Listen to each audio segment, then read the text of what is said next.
All right, it's time for Don't Have a Meltdown Monday. And in this case, you may find yourself confronted with somebody in the workplace or in your life who just exudes this sense of superiority. They think they're better than you or better than everyone else, and it really can make your life miserable. You have to learn how to deal with them. So who are they exactly? Leigh Richardson is joining us. She's a clinical director and founder of the Brain Performance Center. Leigh, it's always good to have you. This survey struck me as so interesting. So a recent study of 2,000 U.S. residents, 46% admitted to a belief that they are better than everyone else they know. I guess this, well, if they feel that way, they wouldn't even care if it was anonymous. They would just declare it and be proud of it, right? Absolutely. Well, I remember growing up, my mom used to say the devil you know is better than the devil you don't know. And I guess some of those people are convinced of that. I find it really unusual. I mean, it's okay to be the best cook or to tell the best jokes or the best dancer or the best dog mom, but to be better than everybody else, I think that's very unhealthy. I thought it was interesting when you look at Muhammad Ali, for example. He knew he was the best fighter, and he said it, but he said much of what he said about being pretty with a tongue-in-cheek sort of attitude. Like, we all knew that genuinely at his core, he wasn't a narcissist, for example. He had a sense of confidence, and it was part of his shtick. How do we know the difference between somebody who really is a narcissist? And I ask that because those people can be condescending. They talk down to you. They make you feel worthless when you're not.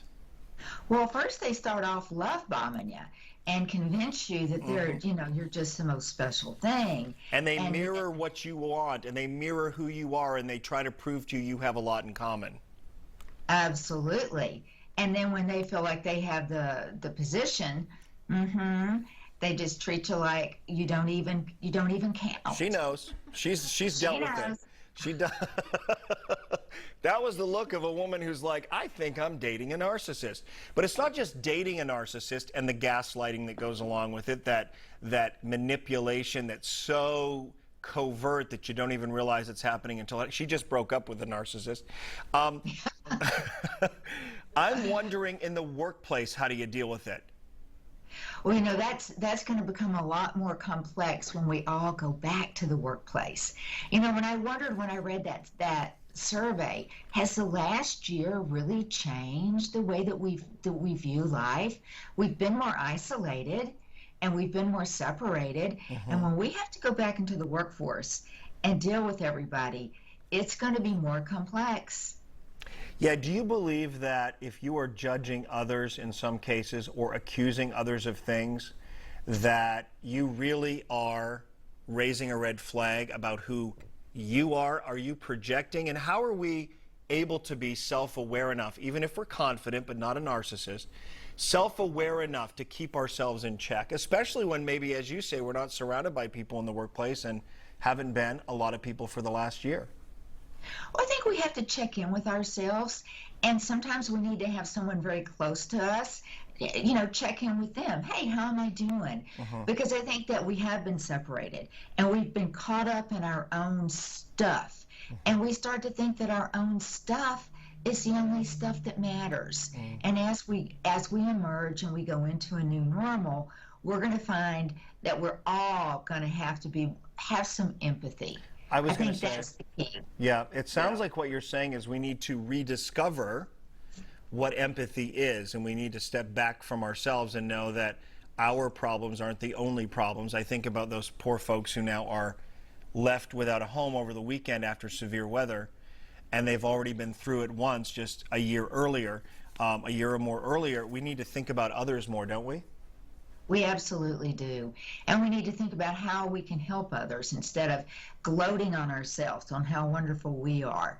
Because there's always somebody smarter, there's always somebody with more, and there's always somebody with less. And how can you help those that have less? Yeah. And it's always nice when you can realize that regardless of your age or how good you are at what you do, there are people you might come across that you can learn something from, that you never know everything. I've learned some of my best lessons from this little 2-year-old that lives next door to me. Really? That sounds like a Okay. story for another time about, no, really bridging the age gap and identifying with someone in a really special way. So let's put a pin in that and talk about that during our next conversation. Sounds great. Thank you, Leigh. And here is Leigh Richardson's book, Brain On, Game On. It is time for a brain upgrade. And really at the foundation of what she talks about is how we can be our best selves by taking care of our brain health. We go to the gym, right? We exercise. We worry about what our biceps look like without thinking about what our brain health is like. And you can follow Leigh there as well on social media. Leigh is a wealth of knowledge, and I Yeah. agree about kiddos. You do learn a lot from them. One of our favorite guests.